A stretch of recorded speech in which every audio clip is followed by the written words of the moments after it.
Can you say hard hats, folks? Hard hats, lunch pail, steel toe boots. Anything short of a championship this year is a failure. Look at this boomer right here. You've just got so much talent here. Somebody said we need to apologize for Jalen. Can I close it, John? What are we apologizing for? What did we say? What did we do?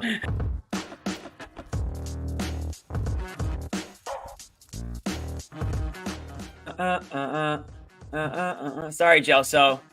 You know what I just finished, guys? Play. Like the Celtics. Finish. I just had a cupcake. Ooh, I like that. Another cupcake game. That's what, Sherrod, that's what we're gonna do now. We're gonna make you eat a cupcake after every Celtics blowout. Yes, you're gonna put on 30 pounds by the end of this season. Love these cupcakes. Me and Jason Tatum love cupcakes. Love it. What's going on, everybody? Jimmy T here, Sherrod Blakely, Noah Dalzell. Celtics with a 30-point win over the Atlanta Hawks. Man, that Atlanta Hawks team's got some issues that we might get into in a little bit. But Celtics roll again. They led by as many as 37. They win by 30. Tatum had 26 in the first half. Finished with 28. Didn't really need much more out of him there. Had some help from the gang. Pritchard, Holiday, White, some of the bench guys coming through. They got some burn tonight. We'll get it. We'll touch all the bases. But we'll start with you, Sherrod. Main takeaways from this one. The Celtics coming home now for a big one on Wednesday against the Warriors. But before we talk about that, we gotta wrap up this road trip. Successful road trip for the Celtics here. No, this was the perfect way to end it. What do you end every meal with? Dessert. And the Hawks were the perfect end of the road trip dessert for the Celtics. This game, you get past the first quarter, and it pretty much was just a laugher. And the Celtics, the one thing that jumped out to me about this game was that the Celtics don't get enough credit for their basketball IQ. I mean, there were some plays that they made that were just, frankly, just smart plays. Drew Holiday in the dunker spot, but rather than stay there, he just rolls out to the corner. And then, Capella is like, where did he go? He's in the corner shooting a wide open three. That's where he went. Peyton Pritchard and Al Horford running the pick and roll, except instead of Al rolling, it's Peyton rolling in for a layup. There were so many little things that they did that it magnified how big a gap there is between the Celtics from a simple basketball X's and O's IQ standpoint than the Hawks. Trae Young, is going to be Trae Young, put up numbers and assists, but this game was never close. And again, I think if you had to, what's the biggest takeaway for me was just the way the Celtics just systematically went about decimating this Atlanta Hawks team slowly but surely, with Jason Tatum obviously leading the way. Yeah, Sherrod, I totally agree with you. And I feel like, part of it is IQ and part of it is just you can see the chemistry and the continuity. Like, they know where they're going to be. There were so many plays. There was one, Sam Hauser stole the ball, passed it to Derek White. Derek White just passed it right back to him. And it was one of those where it was he just knew where he was going to be in advance. And we're just seeing those kinds of plays more and more every game, more than we were this time last year. And it makes sense because they have a year under their belt now. But so many combinations of guys, I thought Tatum and Derek White together played so well off of one another tonight.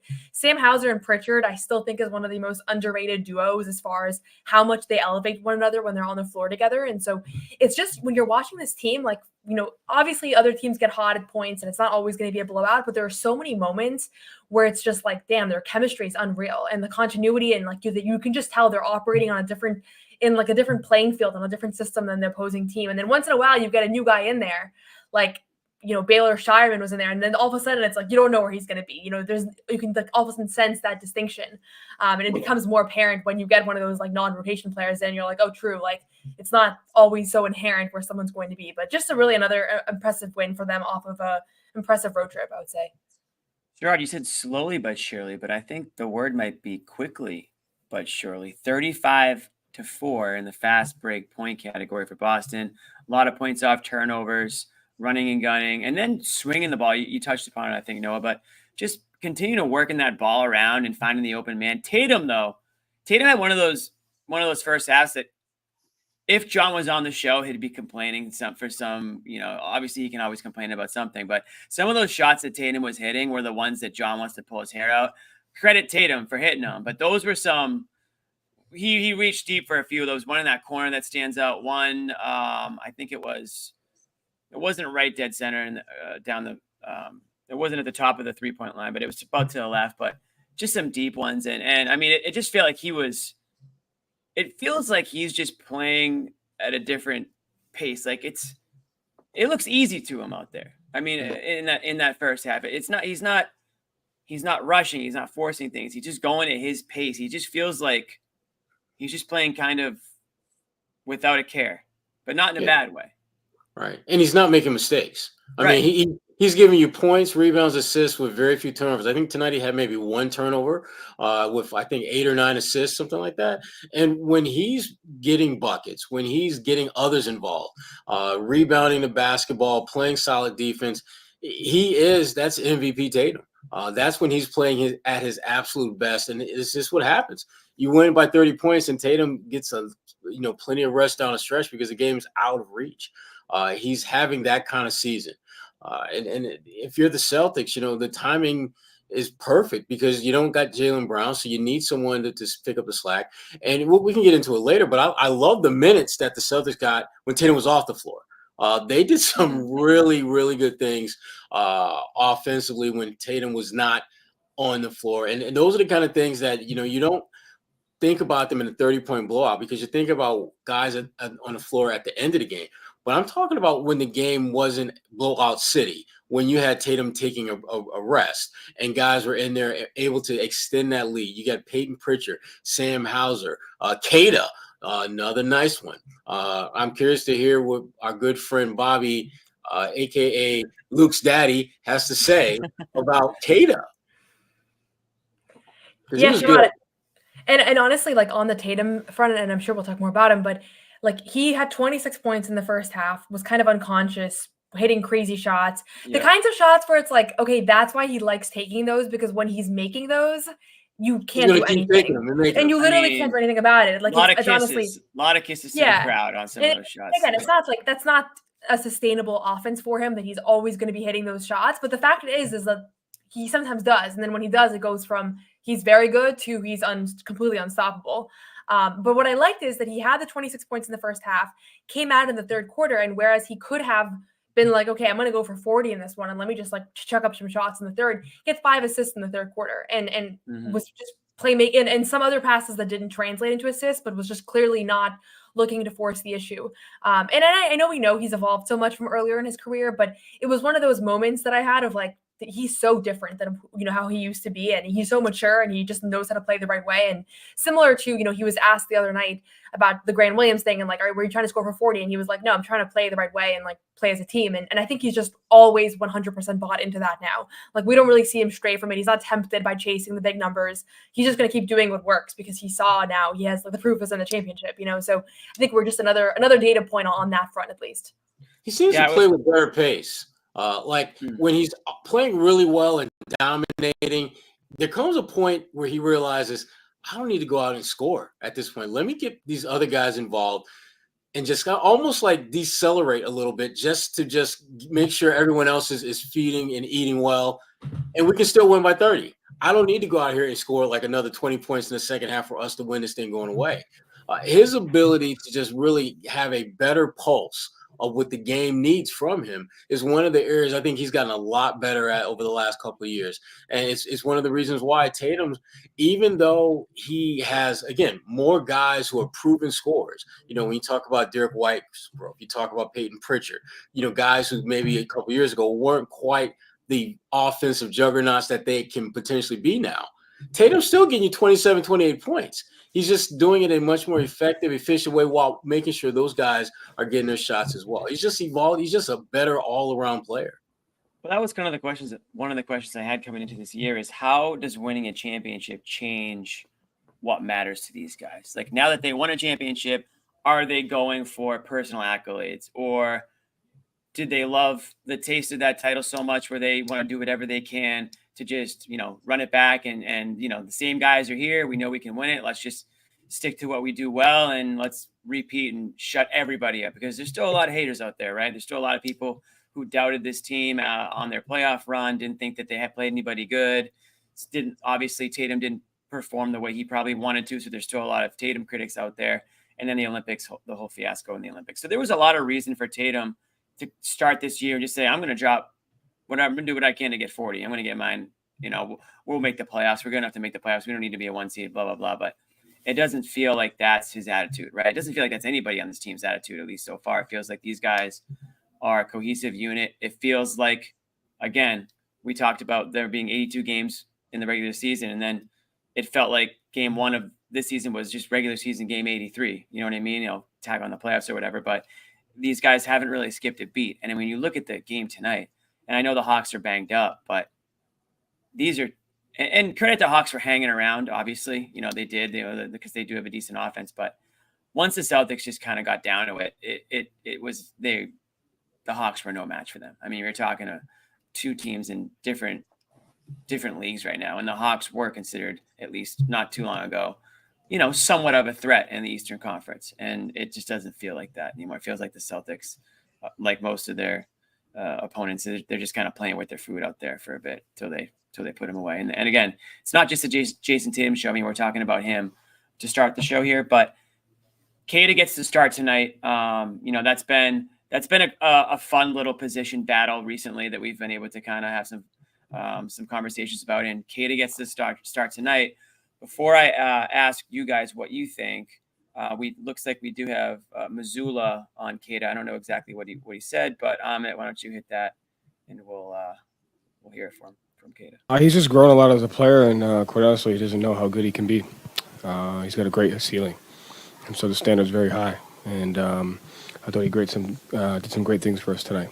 But when you're as good as he could be, he's just we all gotta hold him to that standard every single night. And so it's a credit to him for just allowing us to coach him. It's a credit to the guys for supporting him. But you see when he's capable of, when he's at his best, and he could be a real asset for us towards the season. So he works really hard. He cares. He wants to be coached. And it was a tremendous, I'm grateful that he allows me to coach him. But he's starting to realize how good he really can be, and he's working at it. Not pictured there. Yeah. Not pictured there was Bobby in the back, just like with the Arthur fist, like the Arthur meme, just being like so upset about what Joe's saying. But listen, Kata, I'll say this about Kata. He's got some little low post moves too. Like he knows what he's doing under the basket. He can get guys to jump. He can go from one side to the other side quickly, and he can raise up and throw it down. I mean, I've seen it happen a few times enough where I feel similar to Joe. Like he's got a high ceiling, and I feel like we're just starting to see it. But he's getting that confidence that he's been working towards, right? And he's getting the confidence of his teammates, his coaching staff. And it's just like anything. The more you see it, the more you believe it. And I think, we're seeing it. And I imagine that Kate is feeling the same way. It's like, yeah, of course I belong here. Of course I should be a starter. Of course I'm going to throw this down. Of course I'm going to make this low post move or this, catch this pass cleanly.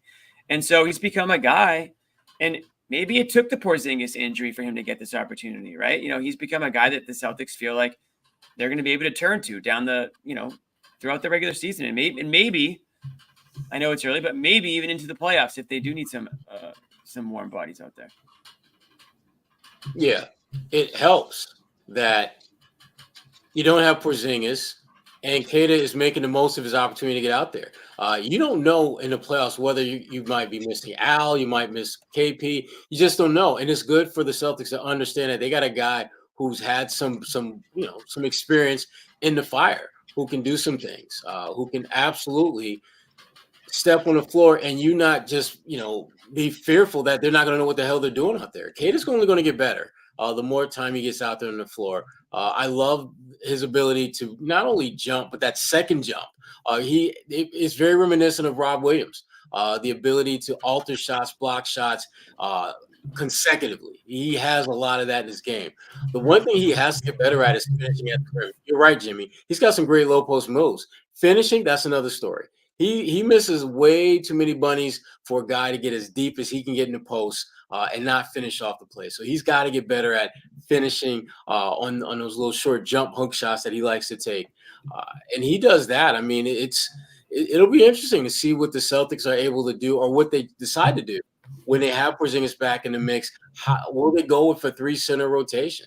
With him, with KP, Al, and maybe Kata, maybe Luke. What about X? There's a lot. They're going to have some interesting decisions to make, and this is the time where guys like, Keita are getting an opportunity to prove that they belong in that rotation. Yeah, and honestly, like that Joe soundbite, it kind of gave me chills because I feel like there's once in a while you see the beginning of someone's career where you're like, and it's kind of the most fun time where you're realizing like, okay, this is actually a very special player, and this is not just somebody that's gonna come in here and maybe play some November games and leave. And I think at various points we've all felt that way about Keita, and there's still an outstanding question of like whether he can figure it out. And I think he was, I know Bobby asked him about it at True and he was talking a bit about how the defensive scheme is so complicated and there's so much to kind of wrap your head around. And he started playing when he was, 14, a teenager, right? That's very different from most of these guys. And he is not American, so he didn't grow up in the American system. So there's a lot of things that he's at a disadvantage, just the NBA minutes that he's played and everything. So yeah, I do feel like he's one of those guys that might really become an important part of this team moving forward. And maybe even like we'll be looking back at this time as like the emergence of Keita as like a real potential rotational player. And that's why that game, that Pacers game where they still lost in overtime, felt like that was the big storyline out of that game, is that he earned Joe Mazzulla's trust and that he showed that he has a gift that he can impact the game. And Joe said the other day, it's like he has a 9-foot wingspan. Like, I think Bobby asked him like, how is he able to be so impactful like that? And Joe was like, he literally has like just enormous length. And so, yeah, it's pretty wild. It's fun to watch. And I honestly didn't think that this roster had like a spot for that storyline because it was all returners and there, everybody, there wasn't really an opportunity for like a young promising prospect to break out. But I think he's that guy if there is one right now. Yeah. So it's not really 9 feet, but that was just Joe being kind of facetious. Yeah. Jimmy, you had mentioned earlier about just, guys, not really sure whether guys are coming with agendas and things like that. And I got 2 words to explain why that isn't the case. Brad Stevens. When he cut all those damn checks, what the hell what are you bitching about? If you're a player, you just won a championship, you just got paid, and you got paid for multiple years. So you literally have no reason to complain. None. At all. No, I don't think they complain. I just think that they're like, all right, now I'm going to show what I can do since, Right. But most teams, but Jimmy, I mean, you've seen it happen. Most teams have 1 or 2 guys who leave, 1 or 2 guys who stick around who don't get paid, and then 1 or 2 guys who stick around because there's nowhere the team can send them to go. And then all of a sudden, you start having these little itsy bitsy cracks of divisiveness, and next thing you know, the team isn't quite as good as they were when they won a championship. Look at Denver. Denver has been on a downward spiral ever since they won a championship. And I go back to the fact that they didn't find a way to get Bruce Brown back. Once they lost Bruce Brown, everything with that franchise has taken at least one noticeable step in the wrong direction. And the Celtics, I give them credit. They made sure that if there was going to be some divisiveness, it would not be about money. Players would not be complaining about, where's my check? Where's my check? Brad made sure that they all got paid. And the only guy from the team last year who did get paid was O'Shea Brissett. And that's his own damn fault because he opted out of the contract where he would have got paid what he had already contractually agreed to. So Brad Stevens, I mean, he's not going to get enough credit for the job that he's done to keep harmony within that locker room. Cutting checks is a very good way to keep players in good spirits. That's such a good point, Sherrod. I was thinking I was just gonna say I was thinking that about Sam Hauser because he's had a little bit of a slow start to the season, dealing with the back thing, might not be getting as many shots, more limited minutes, a couple of absences. But who cares? Like, he has a multi-year deal. He already knows he's an important playoff contributor on this team. It's like there's no reason to force the issue or be stressed out about it or try to force your way back when you're not 100% because you have all the assurance and financial guarantee in the world right now. And that's kind of the position that almost everybody's in. So it is super unique if you don't have like contract year feelings built up. And we've seen it before with this, with the Celtics in recent years. Like, you can feel it when there's multiple contract years coming up and guys that are kind of those in-between players. Yeah, it's sweet when your dad just gives you his checkbook and says, "All right, son, go play for a few years, and when you're done, I'm going to sell the team." But none of these guys have to end up paying for any of these players. Which is the genius part. I do forget that a lot. That's the trick. You just sign everybody and then peace out. Brad Stevens isn't paying them. He just got the go ahead. Yeah, sign everybody. We're going to sell anyway, so it's all good. Like, whatever. Oh, there's a tax?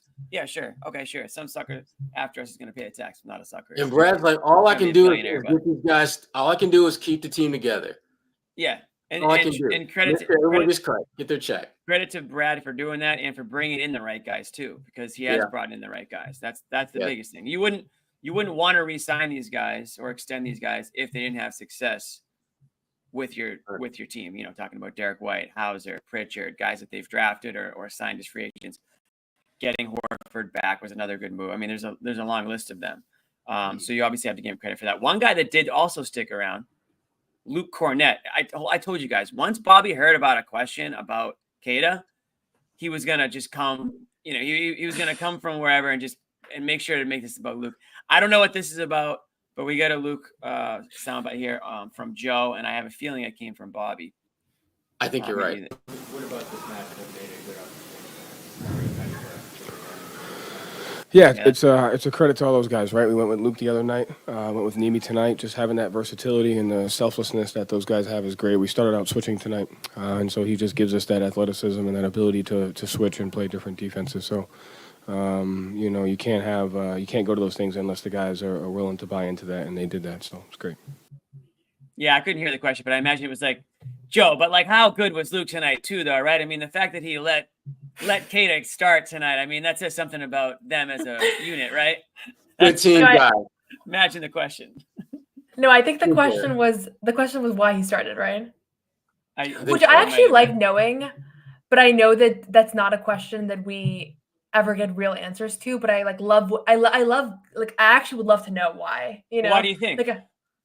I mean, because this is a more athletic front court, so it makes sense on paper, like why this would be a Nimi game. Like the pattern is not too hard to identify. I would just love to actually hear, like real like stuff. You know, those questions are almost like tough to ask because you're not going to get like much detail. But I mean, that makes sense. The switching thing, that was a little bit of insight. I think it speaks a little bit about just Joe learning from the not so distant past. I mean, I thought Keita would have been great in that Indiana game, because of the athleticism that Indiana team had in that front court. Or not Indiana, I'm thinking of Detroit, actually, with Duren. I'm thinking of him specifically. I just think that the way the league is set up now, you need a big who can switch out more times than not.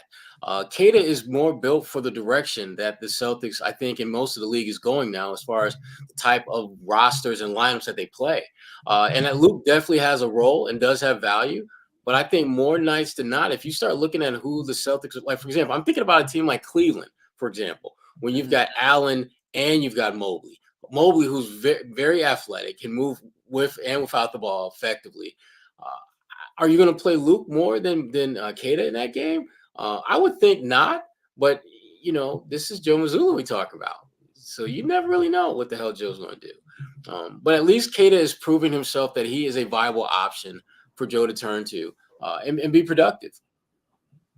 I agree completely. I mean, I actually think Keita is a great fit for this team. You know, we've kind of talked about them not having kind of like those bangers down low. Their big guys aren't physical guys like Porzingis, Horford. Those guys aren't going to be the enforcers down low. They're 3-point outside shooters. They don't have a guy like Keita. You know, Luke's not that guy either. Luke's tall, and yeah, he can, you know, push rebounds out, and he can Cornette contest and all that stuff. But he's not like this physical, you know, dominating presence down low that I think Keita can be. I'm not going to sit here and say that Keita's the next Dwight Howard. Obviously, he's not that, but he still can give you that big body down low. When he does get the ball under the hoop, who wants to get in his way? I haven't seen anyone try to get in his way yet. He goes up strong. He really does. And so that's one of those things that he does add to that team. He gives them a little nastiness. I really do think that he gives them that. So if that's something they can add to their identity, then, you know, great. You know, it's better for them. Sorry, go ahead. No, go, please. I was just going to say, I'm curious if he's ever going to be able to become a shooter because he works on it all the time.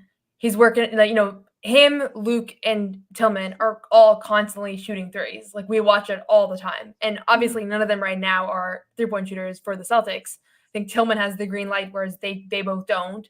And so I would imagine in drills, he's performing marginally better, but or significantly better. I don't know. But the hope is for Nimi to become a shooter. I mean, otherwise he wouldn't be working on it literally every single time we see him, whether it's a shoot around practice or pregame. And so I think you got to remember how, relatively young he is. And, there is still guys like Al Horford who didn't shoot threes for the first half of their career who now are elite, right?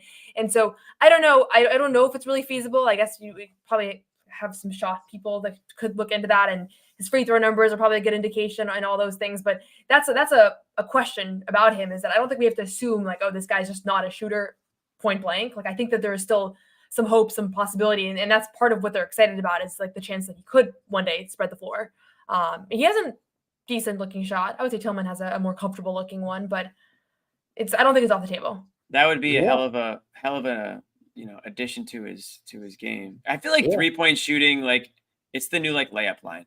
Like where we were growing up, you would just do layups. Like now it's just like, just everyone line up at the 3-point line and take 50 shots. Like that's true. That's where the game is trended. And sure, I mean, there's no reason not to work on that, because you made a good point with Horford. Obviously Horford was a perennial all-star prior to even making that leap to the 3-point line. But I think Cater right now, play your game, play within yourself, get better at what you're already good at before you start thinking about 18-footers and 25-footers and all that stuff. But just the fact that he's getting starting minutes, the fact that he's, somebody that is a bit of a presence down low, and he's going to be a little bit slow to rotate. I think in that first quarter we saw Joe did pull him, and maybe that was for defensive reasons at first, but it wasn't like he pulled him for the rest of the game. It was just, okay, like, we want to get Luke in there now and see what we've got with that. But to have those two big guys can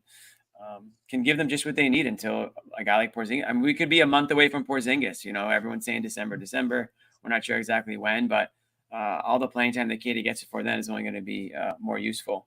Another guy that stepped up. What about they went 3-guard lineup for a bit tonight too, which they had some pretty good success with.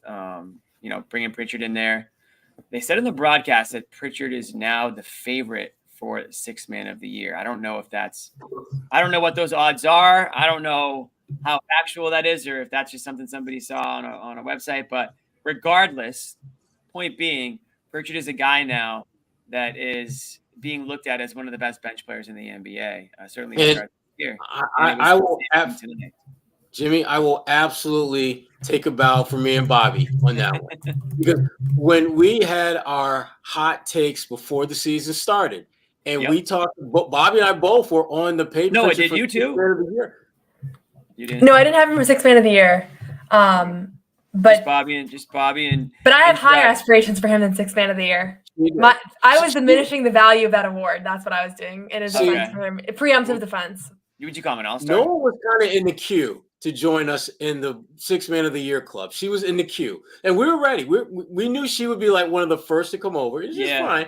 You and John were not really trying to hear us. John actually bullied Joe Sway out of making that prediction prior to the show. Joe Sway had it. Rest in peace, Joe Sway. But he did have them. He's in Oklahoma City, Jimmy. He's not dead. Yeah. People reached out to me about that, actually. Like, people really just saw the clip. Few people thought that he did die when Amit posted like the tribute to Joe Sway. On the fake Jumbotron, that was priceless. That was I will say, Richard, 16 points a game so far this season. So that's 6th man of the year award-winning work right there. And he's so much more than a scorer. That's the important thing. He's not just the guy that comes in and looks for a score. And I think people get that wrong. People are like, I see that in my mentions sometimes, like he's just a microwave scorer. He's really not. He's actually like a game manager when he's out there. Like, so you notice it because when the garbage time minutes happen. Yeah, he used to be because that was the only opportunity he got, was to come in those situations. That's what he was supposed to be. Now, with a much larger role beginning last season, he can come in and he can manage the offense and he can run the show a little bit. And he's doing way more than just running around like a crazy guy and just hoisting up threes. Now he's still going to look for a shot. He had 3 3-pointers tonight, 18 points. And he's still doing Peyton Pritchard things, but that now includes really good passing, strong defense. He'll pick you up full court, right? And he's just in your face nonstop. And if you leave him open, if you lose sight of him, I should say, he's more often than not going to make you pay. But you know what? He's also doing a really good job of taking advantage of that added attention and creating space for other guys. Like Derek White had a wide open dunk. simply because Peyton Pritchard had sprayed out to the corner and the defense had to respect that. And so next thing you know, he's getting a screen set. I think it was Keita who set a screen in the middle of the paint. Derek just beat his man off the dribble, and there was no one there because the help side defender had to stay with Peyton in the corner. And so Derek White has an uncontested dunk. And it's little things like that Peyton Pritchard is bringing to the game that I don't think he gets enough credit for because he really is impacting the game in more ways offensively than just scoring the ball. You see that night in, night out now. And it's one of the many reasons why the Celtics are an even more dangerous team this year than they were a year ago. Because the guys that were kind of borderline impact guys are much greater impact players now. You look at Keita, you look at Peyton Pritchard, two specific examples. And we're not even talking about the usual, guys in their core: Tatum, Brown, Derek White, Drew Holiday, Al Horford. The Celtics are building this thing up to be a very, very scary team come playoff time. Mm-hmm. No, anything else to add on Pritchard? No, I just think to your guys' point, like the defensive side is really where the liability has been. Like the question around, people there's always going to be bigger guys that can exploit him, but it's not exclusive to just him. I mean, we've even seen Derek White get exploited by bigger players, and Derek White's one of the best defensive players in the league. So you're giving something up certainly, but I think you're also gaining a whole lot now, and increasingly what you're gaining is much bigger than what you're giving up. And I watched him do a great job. We all did, right, on Halliburton the other night. Charles Lee talked about it multiple times in Charlotte about how Pritchard's really a pest on defense. It's like a real thing you have to deal with. And so, yeah, Joe Mazzulla talked about it last year because I don't know if you guys remember, but at the beginning of last season, he could not make a shot. Like it was painful to watch. Every night was like 0 for 6, 0 for 7. And he kept playing. And it was the first time in his career where he was like getting consistent minutes, even though he wasn't hitting shots. And Joe was like, yeah, he's no longer the kind of guy that like, we need him specifically for scoring. Like he's doing enough out there to warrant being out there. And now we're also seeing him start the season with all those skills that he's established, but he's obviously on a little bit of a heater now. He's shooting like 44% from 3 on the season. So even if that dips a little bit, like it doesn't change his impact on this team. 3-guard lineup. So we talked Pritchard. You mentioned White, obviously Holiday. Those guys tonight, all three of them just pretty solid, I would say, from start to finish. And White's a guy that, we were talking about aggressiveness earlier with like a player like Keita. I feel like White's becoming that more like, I don't know what the word is, but he's just more, what's the word that I'm looking for that White's becoming as a player? All-star? Like aggressive. Well, all-star definitely, but I think he's just like more, he's taking the initiative, I think, a little bit more. I think with Derek White, maybe he would let things kind of come to him a little bit more. But now I feel like when he's out there, we were talking about Pritchard running the show. I feel like he can run the show too. And I'm starting to see that a little bit more with him. Just sort of taking control out there. Well, I mean, I think he's made that transition from being, the glue guy to being the super glue guy because he's out there. He's doing some really good things out there. And he has always shown the ability to check off a lot of boxes, but he's checking off those boxes with a big ass 72-point, highlighter instead of just a little ink pen. I mean, 21. I mean, he's putting up 20 points, 4 or 5 rebounds, 4 or 5 assists. Efficient as hell. And we're not even talking about the block shots that he's giving you and a solid defense. Now, he got beat a few times tonight, and he gets beat, 2 or 3 times pretty much every game. But those pale in comparison to the impact plays he makes at both ends of the floor. Derek White, I gotta give it to Noah because I think she probably raised the banner before anyone about him being an all-star. I think he's going to be. Yeah. I think he might be.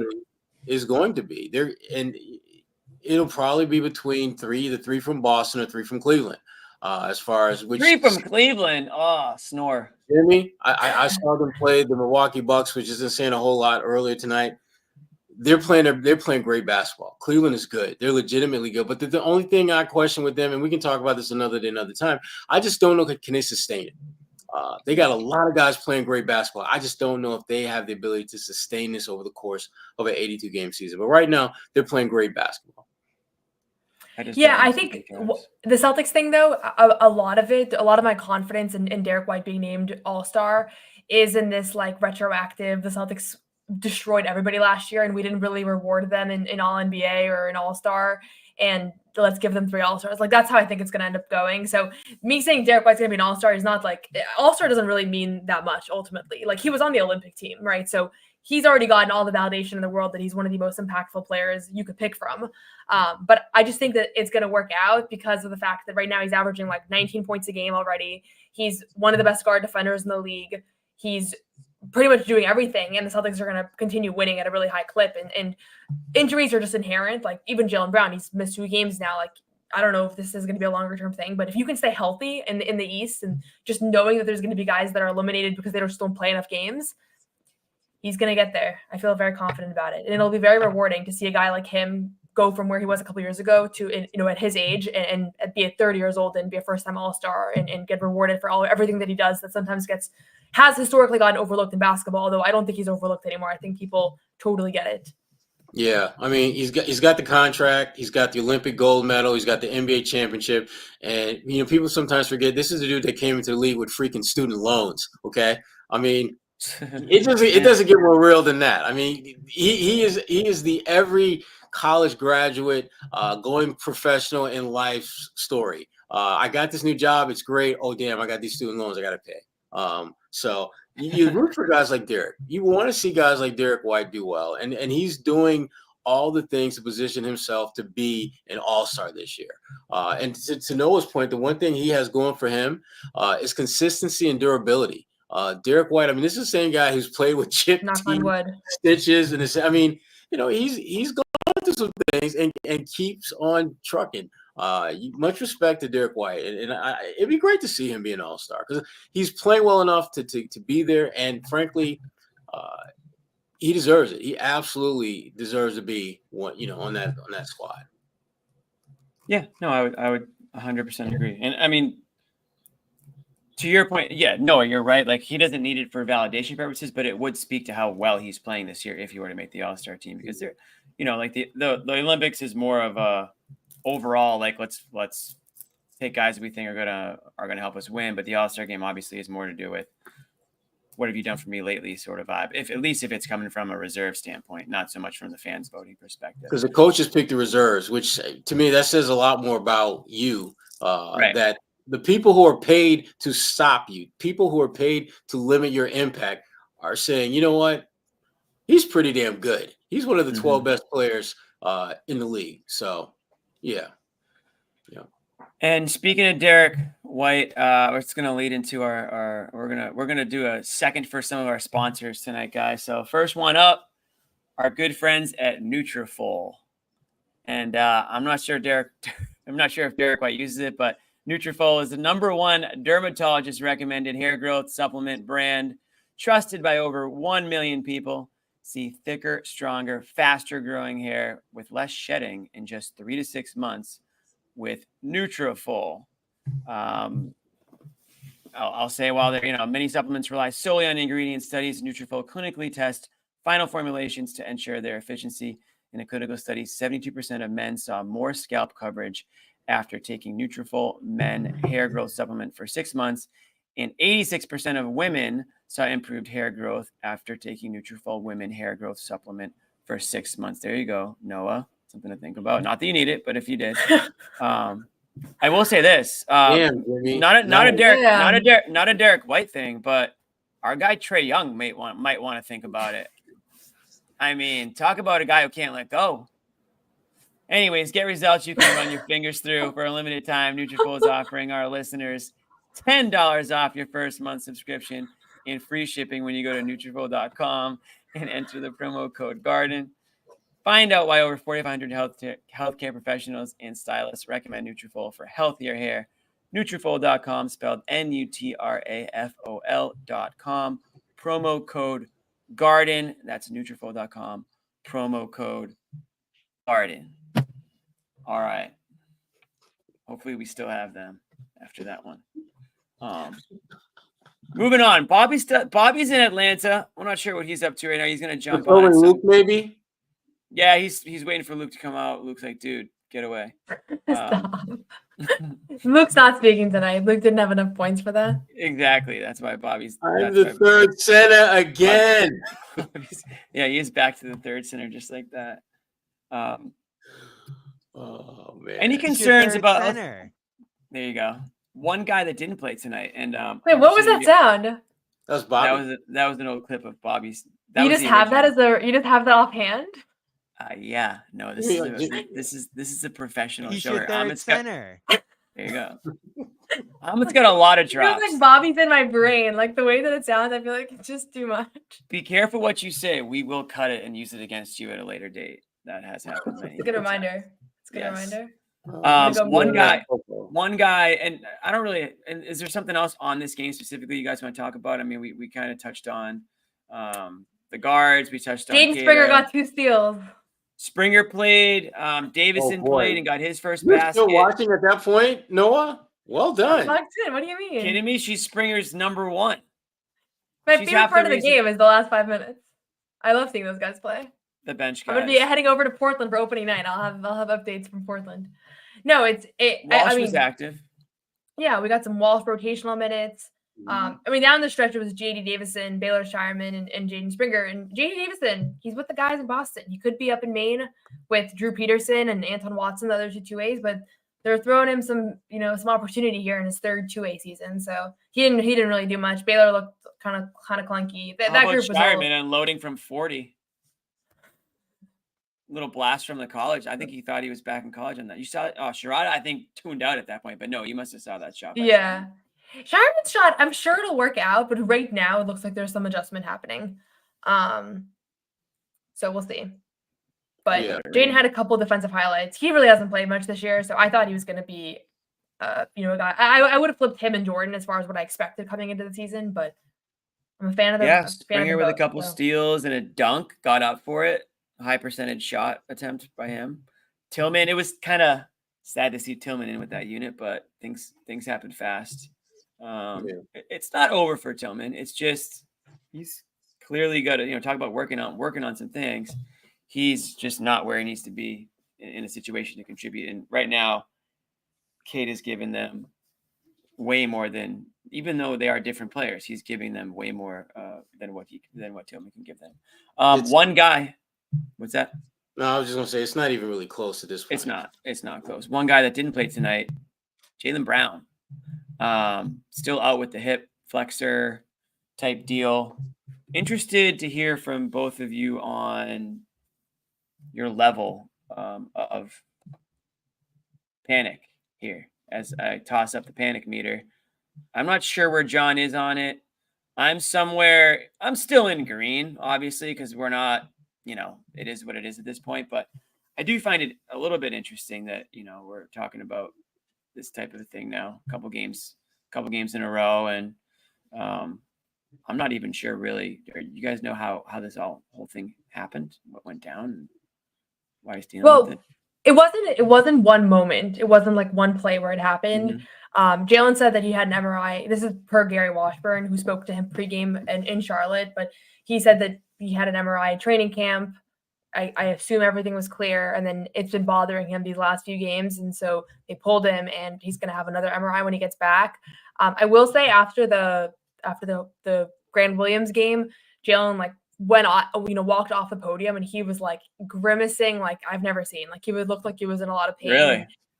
One of the PR people had his bag and his clothing and his jacket, and she was kind of like looking over at him, and he looked like he was in a lot of pain. And I didn't really register it as like unusual until after the fact when he was on the injury report, and I was like, yeah, obviously he could really he looked like he was in a lot of pain walking off the thing. So he was getting shots up today. I'm sure it's I don't think it's like a long-term concern, but it wasn't just like, oh, they gave him 2 days off. Like he has some pain that he's dealing with.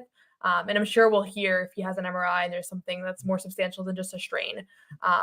They can afford him missing a month now if they need to be honest. Like I really do think they can. There's enough depth on this team, but obviously you hope it's not like an actual thing that's going to be a long-term thing. And right now we have no reason to think that. So I'm not panicked at all, but it's certainly, yeah. Antennas are up. Antennas, I wouldn't say, I mean, I don't know. Honestly, like the hip pain is like the thing I'm the most prone to. So to me, I have the most like empathy for it because I know what it feels like. So like I have antennas are up in the sense that I'm sure he's in pain and he's uncomfortable, but I don't have any reason to think this is like a long-term concern. So I don't think we should be worried. But he was in pain. That's the one thing I'm not so concerned about it being a long-term concern. I'm concerned about him coming back and then it becoming it happens again. I don't think he's going to be like, I don't think this injury is going to keep him out for like another 2-3 weeks. I just don't think it's that type of injury. I am concerned about when he does come back, whether this might be something that they're going to have to manage and monitor closely to make sure that he doesn't have a relapse in February or March that could potentially linger into April and May, which is what you don't want to have happen. I'm with you. I would err on the side of caution with Jaylen Brown because I just think he's too important for you. Hips don't lie. Well, and body don't move. When your hips can't move, your body you can't. There you go. And you know how Jaylen plays. If his hips ain't right, he's not very good because he's so great at that dribble drive shifting, which requires it requires your hips to be flexible enough to do that and be effective. And if your hips aren't right, you're not right if you're Jaylen Brown. So I wouldn't be surprised if they are extra cautious with this and he misses maybe a game or two more than he probably should. And if you're the Celtics, you're okay with that because, again, you're trying to do two things at the same time, which for most teams are damn near impossible. You're trying to build towards a championship while developing your young talent. And you're not going to get a lot of opportunities to do that. Jaylen missing a game or two or maybe 3 or 4 gives us a chance to see guys like Jordan Walsh, gets him some reps, gives, different combinations to see what does that double big look like when it's, Kata and Al versus Kata and, Tillman or Luke and Al. It gives Joe the realistic opportunity to try some things he may not otherwise try if he had his full allotment of players. So to me, that's the upside when guys are going to be missing a few games. But certainly, for the Celtics, they're going to need Jaylen Brown to win a championship. There's no ifs, ands, or buts about it. Now, can they get by without him for a stretch of period? Absolutely. We've seen him do that time and time again. But when the games matter most, Jaylen needs to be 100% or damn near close to it for them to have any real good, great, confident shot at repeating. I mean, I know I said I was in green, but after talking to you guys, thinking about it, I might be closer to yellow. I'm in yellow. I'm absolutely. Wait, what was the concern? I don't want me saying that he looked like he was in pain leaving the podium to impact it. I saw the comment section too while I was saying that. It's not that, right? Well, that didn't help me, Noah. That certainly didn't help me. But that's supposed to make you feel better. Jimmy, you have to put what she said in context. That was right after the game. After the game. After he. So no. But now I'm thinking. But it's not. Okay. It's like now you're sitting down. But now I'm looking at up. You're answering questions about Grant Williams and Jason Tatum not being friends. Then you're walking off the floor and you're like, like it wasn't the second the game ended. Right. I know. I don't want anybody to panic here. I get it. I can't say that I'm thrilled about anything that I heard. I don't like that. Now I'm set to get a second MRI. Like that's never a good thing either. It's like, I'm the first one. I'm just outside of the green and into the yellow zone. Just a little bit. Kind of where I'm at. That's kind of where I'm at. I'm gonna stay in green. Keep the group grounded. It's November. We need that. Part of basketball. There's always going to be lingering things. There's no reason right now. We need you to be the one who's grounded. Lord knows I'm not. I'm going to be in. If he's not out there Wednesday, I'm fully in yellow because that's a game Jaylen Brown wants to play. That is a game. Or they're just giving him a week. You don't you don't think Jaylen Brown wants to play against the Warriors? I'm sure. Wednesday. If he could play, I'm fairly confident he would play. So I'll have my eyes ready. Bobby, give me the thumbs up if you are ready or when you are ready. He's ready. Speaking of a guy who never panics, this guy is steady Eddie right down the middle, never a concern. Bobby, right off the top, we're just talking about Jaylen Brown. Where's your panic level meter at with Jaylen Brown right now? And we'll get into the game too, which since we're on this already. I'd say 4 right now. 4 out of what? Out of 10. Yeah, he can miss some time here. I think 4 it's out of something what? That's that's green. Okay. He's in the green, Jimmy. Yeah, I think He's it's like something green that's yellow nagging. though. Kind of. No. Yeah, Yellow's no, like you're. Five's the middle. I'm in the Joe Sway range. Yeah, that's what I'm saying. That's a 4. He's in the green. I mean, Oh, you're he's in not the you're not We had a green. different one before. You're not green because You're not he's Bobby. hurt. He's out. He's missed multiple games now. You're up in yellow because I don't like to see hip. I don't like to see multiple games dealing with it, going back to training camp. We're in Even orange. no, we're not in orange. Orange No. would be like, oh, he's out a month No, plus. sorry, I got my colors wrong. What's between green and yellow? What color is that? There is no color. Mustard? Wait, yeah. Gold, There is no color. Yeah, I guess. mustard, I gotta go back to I the guess. color rainbow. We're in mustard. the color wheel. Mustard level. Damn it. All right, we're in mustard level. It's official. So we didn't. Bobby, we didn't so get what to happens talk, if he doesn't play Wednesday? I think you are ready where you are now, which is he's probably gonna have to miss some time here. I don't think this is just gonna be something where he misses 2 games and he's back and he's fine. I think it's gonna require a little bit of time. Now, is that a week? Is that I don't think he'll play Wednesday. I don't think so. He's talking about MRI and trying to get this thing right. So I don't think he will. I don't think it's just like, oh, he's on the fence. And I guess Joe said he's day to day, so that might be the reality of it here. But we've heard Joe say a million things about injuries that weren't totally accurate. So I think he's going to miss some concern time about here. Porzingis in the finals. Yeah, most Yeah. infamously. I think he's going to miss a little bit of time here. Now, does he need any treatment or procedures, anything like that? Doesn't seem like it. He was here at the game today. I didn't know if he was going to shoot back to Boston and get that MRI or anything like that. Joe didn't say whether he did or not to this point. I'd imagine he hasn't yet if he hasn't gone home. So I think that's a good sign. But he's going to need some time here. Unfortunately, it looks like they're through the double big lineup's going to be able to survive here and still play well. And Tatum's rolling at 100 miles an hour and the guards are playing great. So it's a continuation of last year where they never lost a game without him last year. I think they went like 10-0 or something like that during the regular season. So they've been able to win games without him. They've been able to go to different lineups. And frankly, the guy who's benefiting from this most right now, especially tonight, is Pritchard, who looks like he's on his way to becoming a 30-minute per game player one way or another here for this team because he's just so impactful. You went to 3 guards tonight. That's something I know John's wanted to see forever, and it was great when on that 11-0 run. So that's another reason the panic meter is not super high right now is this team's been awesome without Jalen over the last 2 years. They can get by without him for however long they need to here. Yeah, I think it's more so just panic in terms of Jalen's health, not so much can they survive like right now. I think we all agree that they are pretty good, regular season wise right now. It's not much of a concern, but you don't want Jalen's thing to be some like nagging hip injury / pain that just lasts all the whole season and never makes it feel like he's the Jaylen Brown that, that we want to see, driving to the dish, throwing down, big dunks and all that type of stuff. That's where when I ask you about panic kind of comes in, I guess, for me anyways.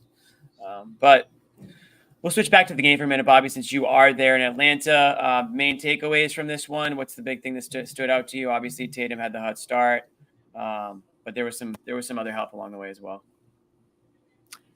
Yeah, for sure. I mentioned the Pritchard one. Hard to not mention Kata from this one. Massive impact again, and in a start, nonetheless, which I was very excited about. I think he earned it. No, and I'm going to say it over and over again. I'm the biggest Kata fan there is. I don't think anyone's a bigger Kata fan than me. That is, I should. The whole country of Portugal would disagree with you on that. I'm going to take the claim. I should make you apologize right now for saying that. I'm going to take the claim as his earliest, most fervent supporter here. And guess what? You still get to play Luke here. And that's what I've said all along. Play both. Play them both a lot. They're both really good, and I can't wait to see what player Kate is going to grow into by the end of the year here because it just feels like, and Joe talked about this today, with every little bit more he plays, with every little bit they push him, holding him to a high standard. I'm sure you guys played that clip. He just continues to get more confident, more in sync, and takes advantage of the skills that he has. And there's so many. Like, I can run them off here. It really looks like there's a player that they can mold into something great here, and it's going to take some bumps. It's going to take some sacrifices and bad stretches, and that first stretch wasn't good. But he's on his way to becoming something here, and they did it with Hauser. It's funny enough, he pretty much signed the same contract Hauser did initially with the Celtics before this latest extension here. And I don't know if he's going to become the level of player Hauser is here, but in his own way, he just has some special skills. And it's that offensive rebounding one, especially, Jimmy. That putback dunk, running in transition. It's on a missed three, which I feel like are the hardest to put back. And he just grabbed it with both hands and flushed it back. And you saw the Celtics bench go crazy. You saw Derek like looking over there saying, hey, they know they have something in him here. And I don't know if it's going to be more starts. I don't know if it's going to be trying to find him minutes even when Porzingis and, some of the guys that are out come back here. But this is a great opportunity for him right now. While Jalen's out, while Porzingis is out here, he might become the spot starter next to Horford, and you keep Cornette, Pritchard, Hauser together off the bench, which is a group they obviously like there together. Now, they had some rough stretches themselves in this game. This one ended up being a bit of a clunker for Luke, but man, What did hard you to ask not be Joe? excited about what Kate is doing. What did you ask Joe that had to do with Luke or something? It seemed like I didn't ask him about Luke. I asked Luke. him about Just the starting. Kata fitting into the defense. Yeah, starting the game. What made it a good matchup to start Kata in, and a lot of it just came down to you mentioned Luke, but giving these guys starts, giving them the guys who have sacrificed or taken a step back on that bench and not played as much in different spots, chance to start and play with some of the better players on this team. And we've mentioned this before, Jimmy. Some of these guys like Kata, Walsh, even Neesmith and those guys back then, playing them with the best players, because you're going to get more out of them with, White throwing them a lot, although that wasn't the case tonight. They threw him some pretty bad lobs in this one. But the best players being around him, being able to play off those guys. He obviously was out there with the three guards there in that big run the second quarter. I think that helps those guys obviously get better looks, but also have, the veterans on the team. Al was talking to him in all the breaks. Nemi said he was just trying to tell him where to be and where to position himself. I had an extended conversation with him this morning, and one of the things Charles Lee said in Charlotte about him was that it was really difficult fitting him into this defense at first. Like, he even pushed back on some stuff Lee said that wasn't as comfortable for him, and it was a little bit of a battle just in terms of like fitting him into the system here. But as he started embracing different roles and different ways that they do things here, you're seeing him grow on that end, become a little bit more of a shot blocker, just fit in better in the different looks that they have. Switching, I've obviously praised the way that he can switch on the perimeter a little bit. And, he said that when he got here, his mind was just moving a million miles an hour. He was hurt. There was just a lot going on, and he got here pretty late last summer too. So it was a steal. I mean, Jimmy, we've asked a million times, like, why can't they get a Strus? Why can't they get a Duncan Robinson? This is your version of that. You sign him on a two-way deal, and here he is, your starting center a year later in this game. So that's a huge, obviously, credit to Brad for identifying him and picking him up there, and the staff developing him over the course of the last year plus here. Facts, my dog. The thing about Kate, and I said this earlier, Bobby, was he just gives them something that nobody else on the team really does. And what it is, I mean, you. And White said that this morning. Okay, so there you go. I mean, you brought up that one example of the putback dunk off the three-pointer, but even if it's not on a putback per se, him under the rim, he's just different than the other guys on this team. The way that he can kind of just go from one side of the rim to the next, just go straight up with it, and just nobody wants to stop. Nobody wants to get in his way, Bobby, when he's, got the ball under the rim. He just goes up with it and throws it down with pretty fierce authority, I would say. Yeah, absolutely. He's forceful. Just gonna say that. And I think his development honestly can also be credited a bit to Maine. I know Ruby left a comment here about that, but like the whole Maine Celtics program is there's so much continuity between the Boston Celtics and the Maine Celtics, and he was in Maine for a lot of last year. Like, he was with them for the entire playoff run.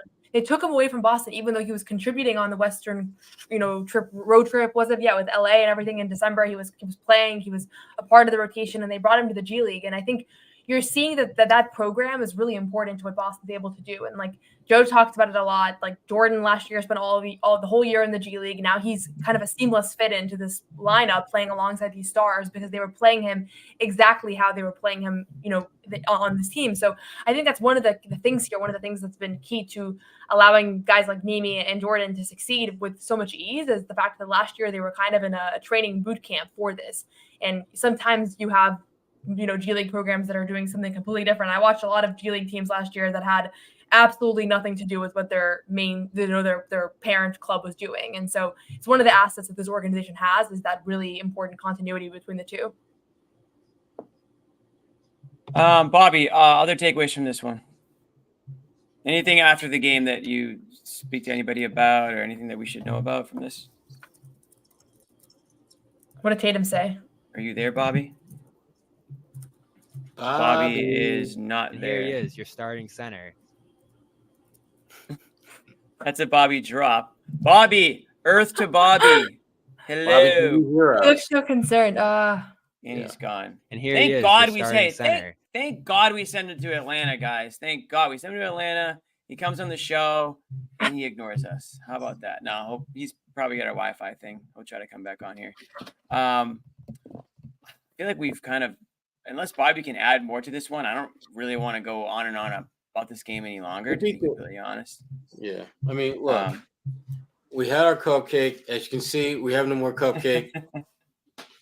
The one thing I did want to bring up that came out today, though, and I'd like to get Bobby's take on this too.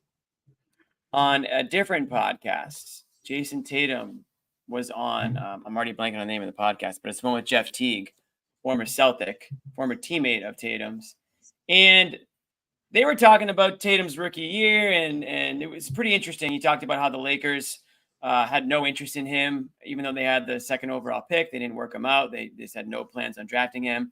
He thought that, he didn't really think the Celtics were going to be a team for him. But once they traded for that number 3 pick, it became more of a reality. He didn't really know much about Boston. Wasn't really thrilled about being in Boston because they were a good team already. And he was looking to jump on a team that he was going to get playing time. So he was looking at Phoenix, I think was the team he listed that he was kind of targeting to play at. He worked out there and all that stuff.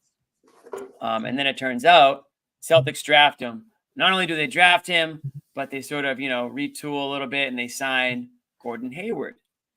And we're not going to play the clip, but Tatum basically said he called his agent and said, I think I need to get traded. And his agent was like, yo, slow down, man. Like, just play this out, see what happens. And, the rest is just history. But very interesting to see where Tatum's mind was at. And if you go back to those teams, Sherrod and Noah,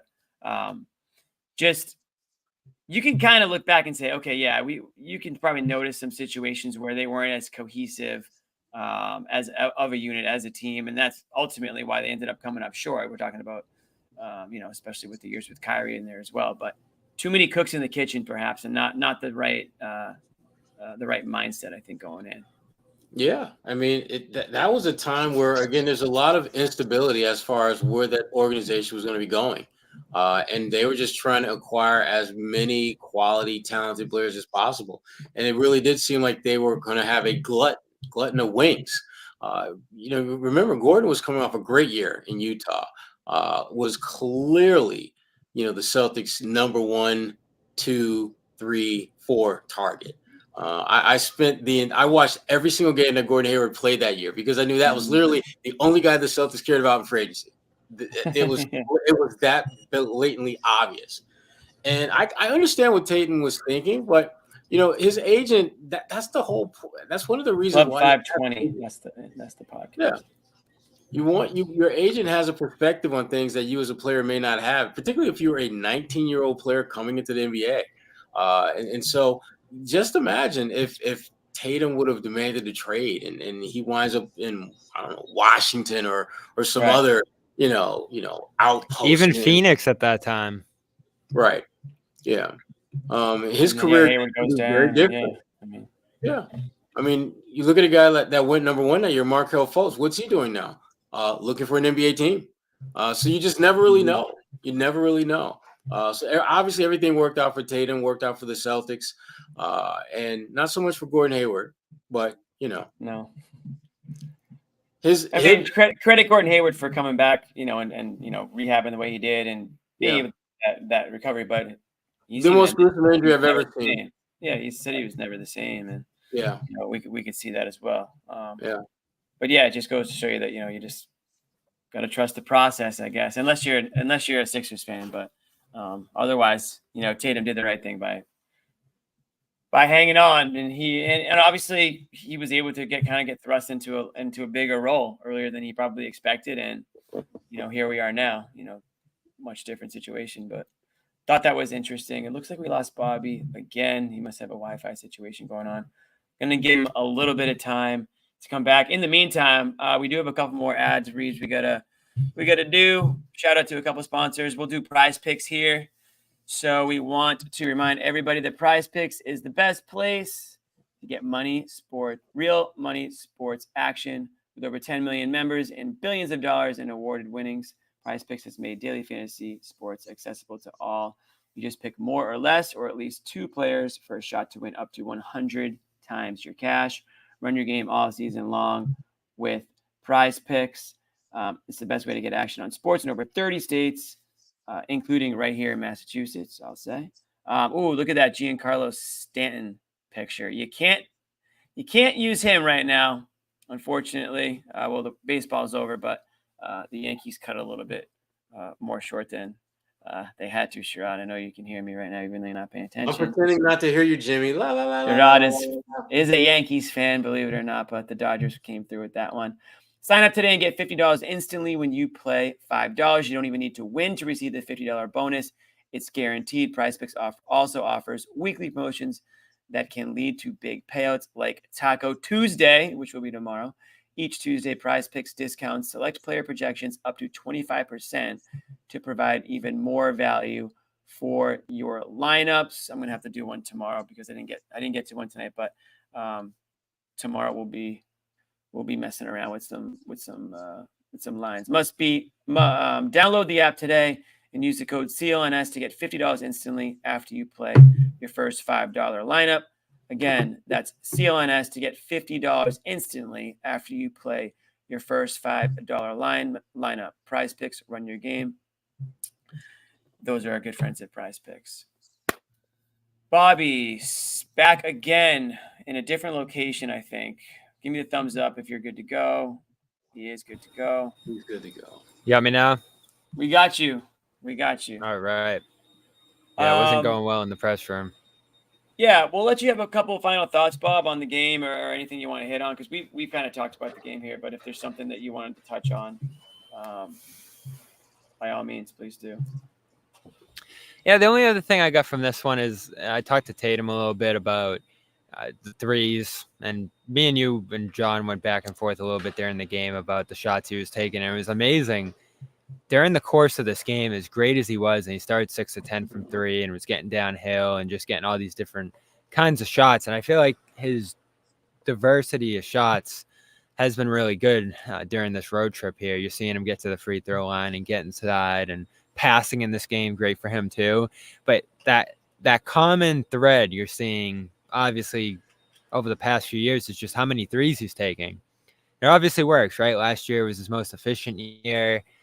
It went away from him in the playoffs. Seems like it's back early this year. But he takes a ton, and a lot of them are difficult. And I was just asking him, like, man, can you believe how many threes you have to shoot? Could you ever imagine, like, this would be your role in the league? And he was like, yeah, I was getting that way when I first got in, and now, like, we're not trying to shoot a ton of threes, but that obviously just ends up being the thing there. And I asked him if he enjoys it. And, he didn't really answer. Like, it's just kind of like, yeah, we're getting him within the flow of the offense and this and that. And I asked Drew the same thing, and he was like, I like good basketball. So I think they enjoy it because it works for them, and it's something that they're all good at. And it obviously led them to the championship last year. But it's that discussion, Jimmy, right now of like, all right, how far down this road are we going?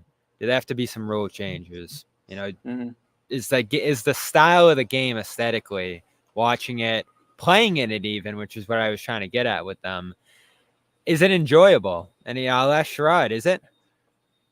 To watch? Yeah. Nah, no. I like more diversity. I mean, I like that. I would rather they mix it up a little bit more. When you're taking 50, 60 threes a game, that's a lot of shot chucking. I'd like to see them attack more off the dribble, especially in a league where you don't have a dominant rim protecting center, and you have guys that can finish. But again, looking at the analytics and the numbers, and the numbers tell you that that's a good shot to take, 3-pointers. The law, particularly when you have a team that's a good 3-point shooting team. So I get why they do it. I just don't always like to see it as abundantly as they like to jackpot.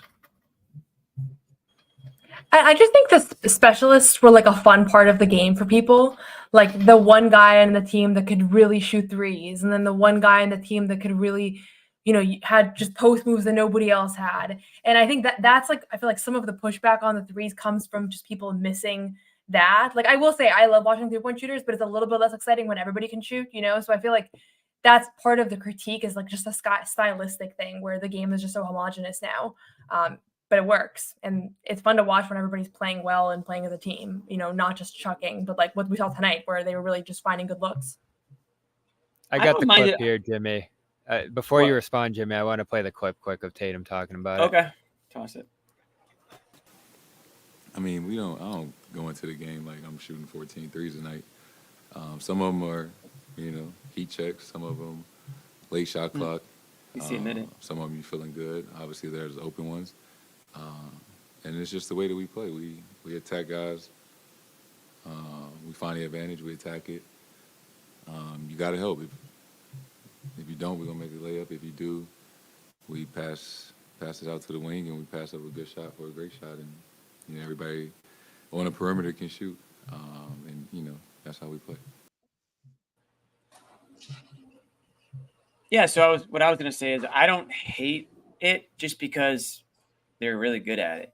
I think it would suck if they weren't, obviously, but they're just, hey, these are the numbers. This is the best way for us to win, even if we don't hit them. I can see why opponents or fans of opponents' teams might not like it, but the Celtics built a team to be good at this. So this is how they're going to play. I mean, they're not going to change the philosophy because, somebody thinks it's not fun or it's not as interesting as it should be or could be. You could go back 30 years and it was the complete opposite. It was just a bunch of points in the paint. And that probably wasn't that fun either for a lot of people. And that's why they started focusing. That's why they invented the 3-point shot, right?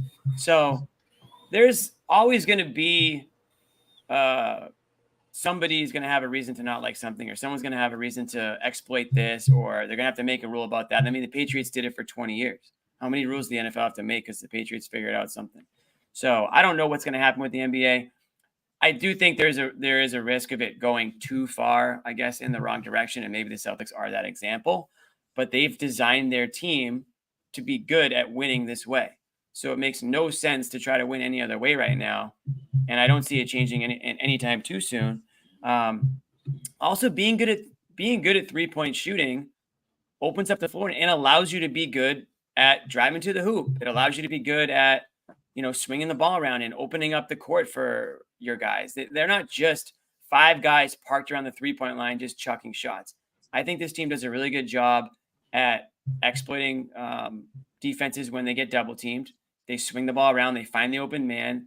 They're getting great looks at a lot of these 3-pointers. I don't see a ton of forced shots. We're not like pulling our hair out because Tatum and Brown are taking a bunch of awful shots. I mean, like Tatum said, yeah, there's going to be a couple that are going to occur, but all the other guys on this team, White, Holiday, Pritchard, Hauser, Horford, those guys aren't taking bad shots. They're taking good shots. They're taking open shots. They're taking shots that the defenses are allowing them to take.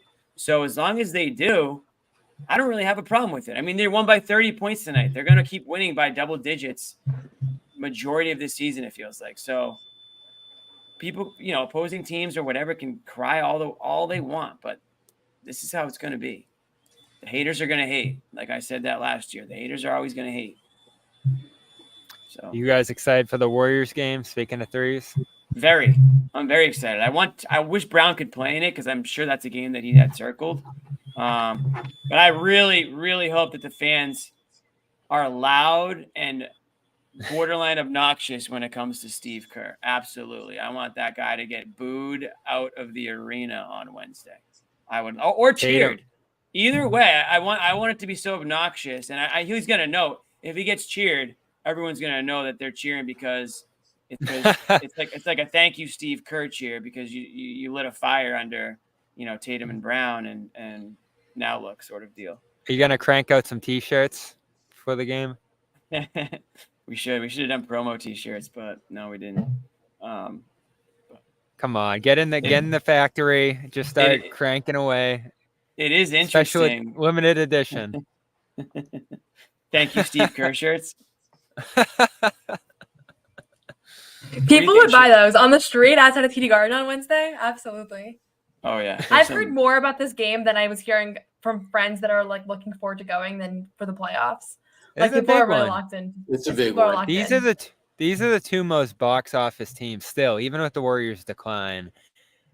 When the Warriors came to TD Garden the last handful of years, I don't remember it explicitly last year, and that was that weird game, right, where the Celtics were up by like 50 because they left Brown open. The Warriors did, but the last couple of years, the Warriors fans, drove in the TD Garden the way the Celtics fans have in a lot of these other visiting arenas. So I feel like it's going to be a packed crowd mixed with Celtics fans and Warriors fans to some degree. Curry's healthy, thankfully. He got hurt last week, and well, not necessarily healthy, but at least he's available.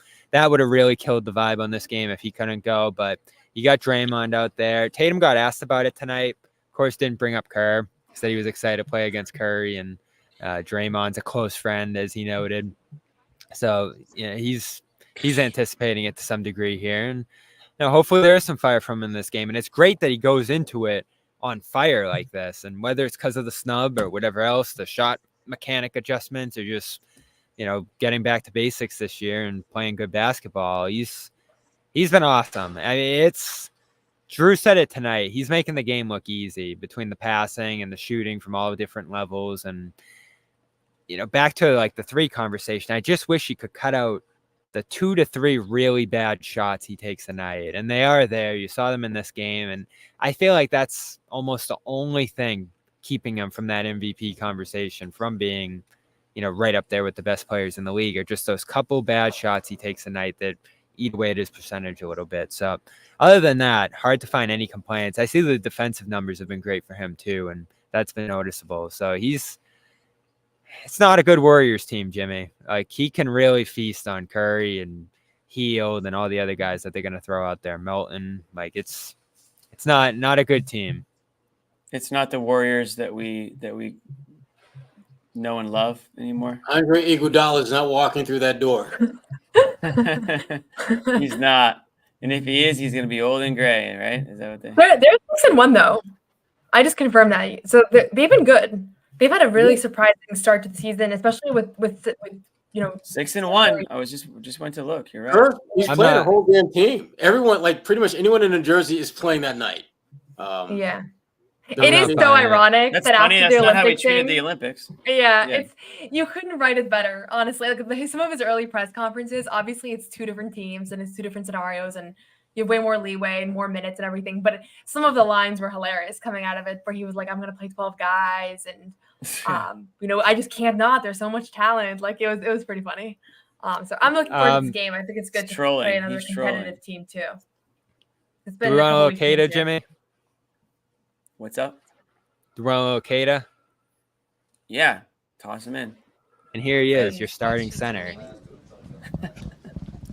Mimi, when did you find out you were starting tonight? A couple weeks ago. I didn't really get told I was starting. I figured it out like by the walkthrough this morning. Yeah. What's the mindset going in? Nice. Same mindset as usual. Just try and contribute to winning. Play as hard as I could, and then try and make the right play all the time. What was Joe saying to you when you came off the floor after that first stint? It looked like he was kind of, saying something to you there. No, he just We're better than Luke. Hold me. He was trying to hold me accountable. I felt like I was always a step behind in the first few plays, and it worked out. Why do You try to. I really don't know. It happens sometimes. You listen to what they have to say, and then you try to be better next play. How much more confident did you feel going in for the second stint? I felt a lot more comfortable, a lot more confident. It's usually the time I get on the game, you know. Maybe it was the nerves for the first start too, you know. Like you can never really know. But I just try to fix it with the just being used to being in that position. Were there emotions to your first? Was it your first NBA start? Did you start in second? Yeah. No, I didn't really think about it like that. I was just happy to be out there early and just playing against their best players too early on and just trying to see how I fit with that, you know. The way Joe described it to us is that you don't know how good you can be. Abby dominated. See that. Yeah, Bobby, were you there tonight? Yeah, I feel like it's a lot still that I can learn or be better at eventually, you know. I'm learning new systems, new ways to guard, and just being impactful in different ways. So the more I can develop into those skills and own into them, I feel like I can be really impactful. Playing with Al out there, saw him Yeah, play there your we side a couple go, Bobby. times, tell you some things. What are some of the pieces of advice he Nice. gives you during the game like this? No, just letting me know where to be at. Usually, he's always in the right spot at the right times. So, just trying to keep it honest. And with him, like he always tries to bring me under his wing and just tries to teach me as much as he can. And it's clearly been working. You gotta tell the guys to throw you some better oops. Like it seemed like you could have had about Damn, 4 or Gary. 5 more buckets. I mean, I'm just joking, but I'm just what's saying. it like when they're looking for you like that? They see you as a definite option. I like playing with guys like that. Like all these guys are unselfish and they're really trying to make the right play all the time. When I'm under the rim, I feel like they just understand they just got to throw it up there. And most of the times I'll go and get it, you know. And when after that timeout, Joe talked to you and Drew and Tatum both kind of patted you on the back. What does that mean when they're kind of encouraging you to keep your head up? It means a lot. Like these guys have been through it all. They won it at a lot of different levels, and they're really important for what we do over here. So, getting that extra boost of confidence, the extra nod of belief in me, that just lets me own into my game, and it just makes me even better or more I would say relaxed. You know?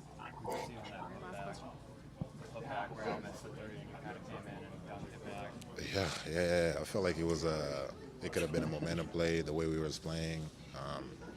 I was running on transition and just outran them and got up there and ended up making it.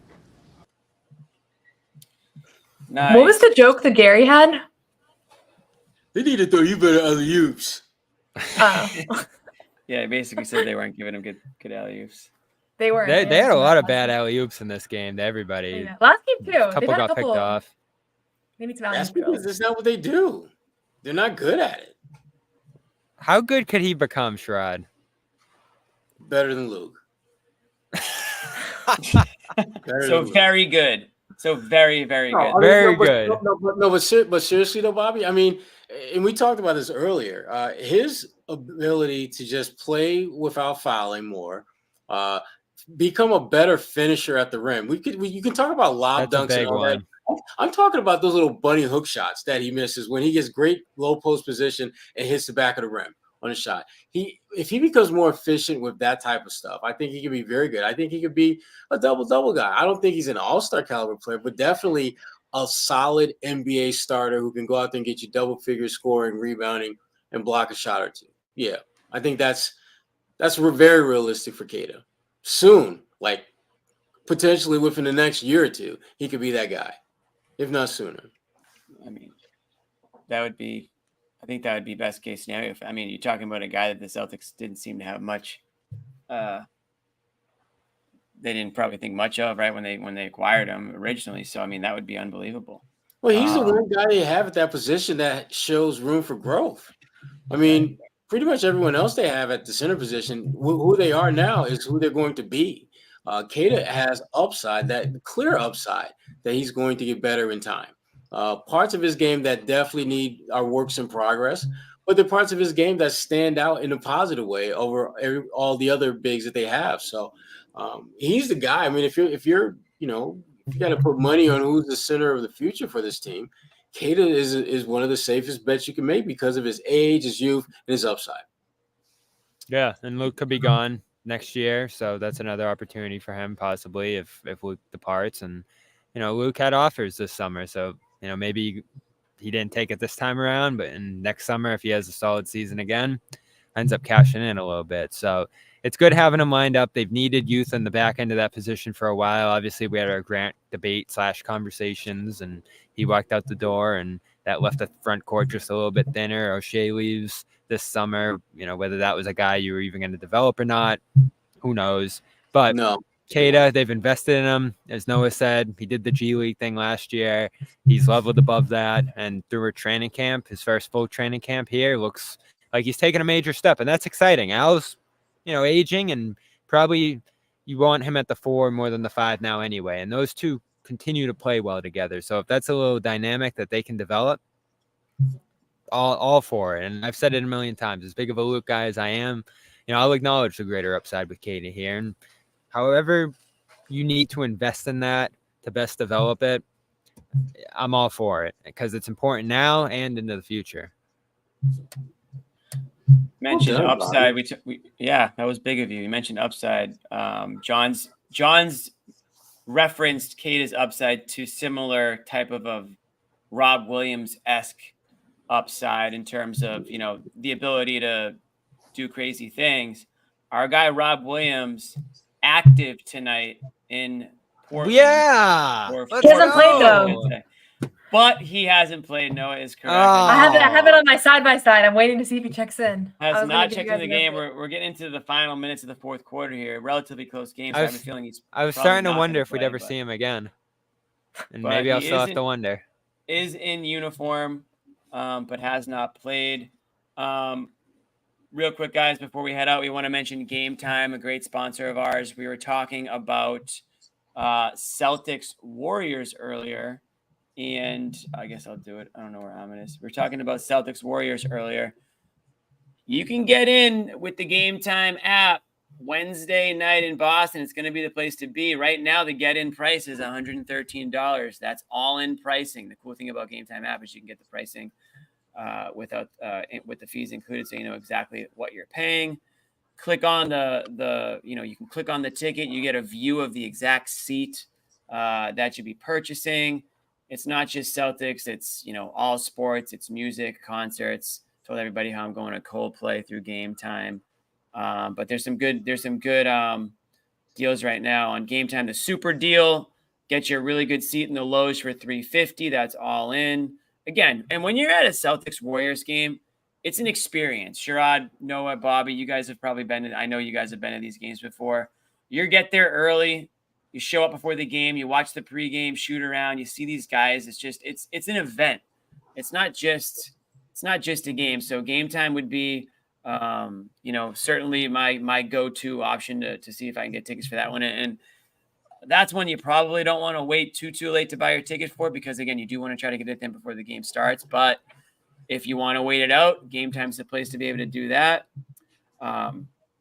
Pick an upcoming game, browse through the seats on Game Time picks, talk about and you can have a really good situation with that right now. They got all-in pricing, seat views, lowest price guarantee, or Game Time will credit you 110% of the difference. And you've got Game Time ticket coverage, which is your purchase covered with the most flexible customer service policy in the ticketing industry. So take the guesswork out of buying tickets with Game Time picks. Download the Game Time app, create an account, and use the code CLNS for $20 off your first purchase. So ticket is $113 for tomorrow. Why don't you just go in for $93? Let me do the quick math there. Terms apply. Again, create an account and redeem code CLNS for $20 off. Download Game Time today. What time is it? Game time. There you go, Sherrod. Jimmy. Final thoughts, and then we're out here. I'll start with Sherrod. We'll go around the clock. Road trip is over. Now it's time to just keep it rolling. They're great momentum. Let's see if they can maintain that and sustain that going forward. Obviously, we all put our wagers in on our stock in on Pritchard's 6 Man of the Year candidacy, and you and me, Bobby. Shout Shout out to Abby and Josue, who wanted to do it, but John wouldn't let him. We all said it, and here he is. Abby reported mid-game. Pritchard in Vegas, the favorite to win Sixth Man of the Year right now. So looking good for us, Sherrod. Yes. Noah, your final thought? Final thoughts is just a lot to feel good about. Tatum looks like he's in a great rhythm, better than I think we could have hoped for, looking like an MVP caliber player. And then the guys off the bench, Pritchard, Jordan Walsh, surprise early on here, and Nemish Keita, like a lot of things to feel good about. I think the only like maybe concern is Jaylen Brown. We're not exactly sure if we should be worried about him or not, but outside of that, I think you really couldn't have asked for a much better start here. You're, what are they, 6-1? So there you go. You're still green on Brown, though. You're in the green zone. I'm green. I'm just saying everything else is going perfectly according to plan. I like Noah has game. never. I like that they lost it. Noah has never risen above green. No, that's not true. On other things, you spend enough time with us, you will find yourself hovering in yellow on most nights. I just so happen to be covering a historically great basketball team. That's all. Yes, but we can always find room for who's going in the red first this year. You'll learn that about us. John. Who's going in John's the red? already been in the red. John was born in the red. You've simply adapted to it. He really was. I don't think he's ever come down from it. It's probably when you grow up in like the 40s and 50s and things like that. A lot of wins, a lot of losses. Celtics though, they've been winners over the years. So hey, got a lot of go out and vote. Go out and vote tomorrow, everybody. No games. Vote. My last take is just shout out to Keita, making the most of his opportunities. That's what it's all about in the NBA. So many guys don't get the opportunity, or they do, and it comes and goes just like that, and that's it for them. But Keita's making the most of his, and it's only going to help him and only going to help the Celtics moving forward. But yes, tomorrow's a big day for everybody. There's no NBA tomorrow. That's something the NBA they instituted a year or two ago, where every single team is playing tonight. That's why the Celtics game was staggered. Every 15 minutes, there was an NBA game that started, I think, from 6 o'clock on, maybe. Celtics were at 7:15. And every single team is in basketball or in the NBA is playing tonight. Everybody's off tomorrow. We will be back Wednesday. We'll have all hands on deck at the TD Garden with the Warriors in town. And looking forward to it. We'll talk to you guys then. Peace. Bye. Amit, you going to do this or am I going to do this?